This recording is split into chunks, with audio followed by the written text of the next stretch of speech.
This story is told in different ways by the tribes of Western Washington about the order of the world and how the world is to be and how people live in that world.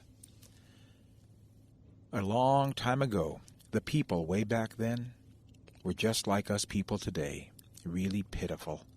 Because if you think about it, we're pitiful. We don't have any fur to keep us warm in the wintertime. We don't have sharp claws and teeth to hunt other animals with. And we don't have wings and feathers to fly in the sky like a bird. We have nothing. We're pitiful. And because of that, the animals looked at the people and said, they should be our food. They have nothing, no claws, no furs, no feather. They should be our food. And the animals made plans to eat the people. But the people said, but we have a brain. Our brain compensates for this. Our brain makes up for it. In fact, it gives us a powerful advantage over you animals. If we don't have fur, we can make clothes. If we don't have sharp claws and teeth, we can make spears and bows and arrows. And if we don't have wings and feathers, we can make an airplane. This is how smart we are. And because we're so smart with our brain, we should eat you animals. So the animals and the people had a big argument, arguing who should eat who. And they knew they could not solve this problem by arguing, so they went to an old woman in the forest and explained the problem. She told them to come back in 2 days, and when they did, she said, you shall play a game. It will be a very simple game. What you do is you dig up bones from under the earth, from the old ones who came before. You carve these bones till they fit in your hand. 2 bones. 1 bone shall have marks upon it. It will be the male, the man bone. The other will have no marks upon it. It will be the female, the woman bone. And the object of the game is to hide those bones behind your back. Whoever is holding them, hide them behind your back and put the hands out so people cannot see which bones you're holding in your hand. And then you have someone choose which hand holds the female, the unmarked bone. If the person chooses correctly, they choose the unmarked bone, the female, they get the bones, and now it's their turn. But if they lose, the person hiding them gets to keep the bones and keep going on. That's how simple it is. It sounds like a guessing game, but it's not a guessing game. The native people believe if you're guessing, you're playing it wrong. There are ways to know, including a spirit power.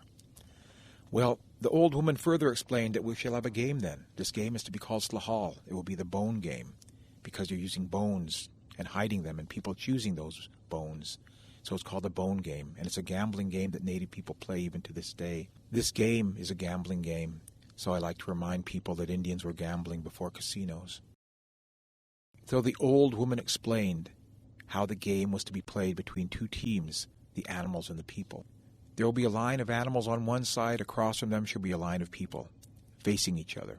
Between them shall be 20 counting sticks, she said. 1 team will have the bones to be hiding them. The other team will be choosing.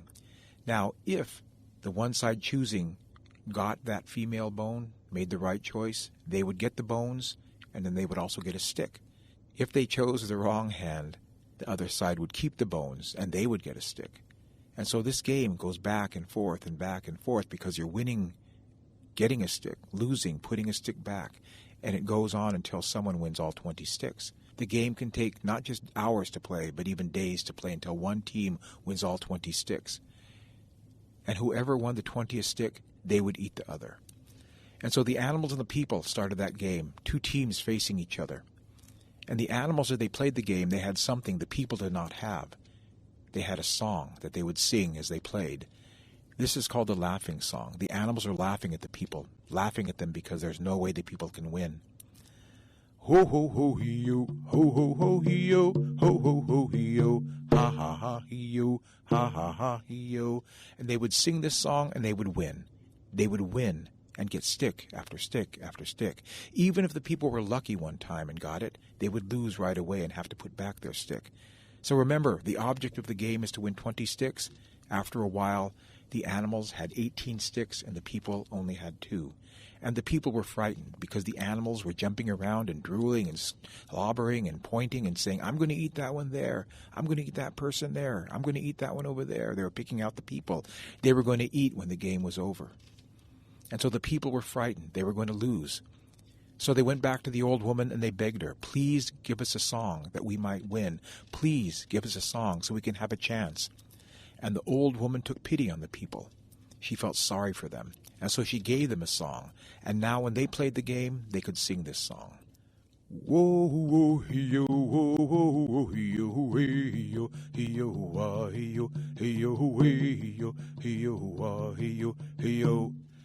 And now the people began to win. They were winning stick after stick after stick, and the animals were losing, putting back stick after stick after stick. And after a while, now the people had 18 sticks, and the animals had only 2. And the animals were frightened because the people were jumping around and slobbering and drooling and pointing and saying, I'm going to eat that one there, and I'm going to eat 2 of those there. And they were choosing the animals they were going to eat. And then the people won the 20th stick, and they won the game. And the animals were frightened. They jumped up, and they ran away. The elk ran into the mountain. The deer ran into the forest. The seal ran to the salt water. The salmon ran into the river. And that is where those animals are today, hiding from us. The elk in the mountain, the deer in the forest, the salmon in the river, the seal in the salt water. They're hiding from us because we can eat them, and they cannot eat us because we won the first game of Slahal. And that is all.